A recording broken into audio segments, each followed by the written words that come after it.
कवच न रहे ट्रेन में, दुर्घटना भइल भारी, दुर्घटना भइल भारी। तोहर कैसन चौकीदारी, एज के कर जिम्मेदारी।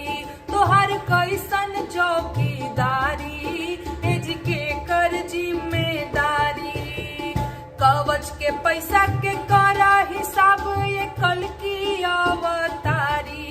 तू कहाँ निभवल यारी, तोहर कैसन चौकीदारी, एज के कर जिम्मेदारी। तोहर कैसन चौकीदारी, एज के कर जिम्मेदारी।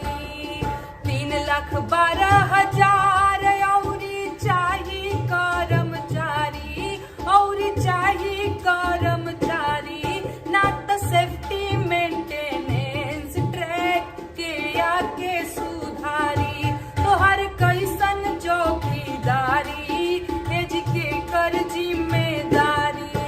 अरे केहू के बेटा बेटी मरले, केहू के बाप मतारी। आ ओही जा गइल बाड़े साहेब कर 24 के तैयारी। एज कैसन चौकीदारी, एज के कर जिम्मेदारी। अच्छा दिन आइल थैंक यू, अब इस्तीफा करो जारी, इस्तीफा करो जारी। कसर मसर जीन कर, अपन मान गुनेगारी।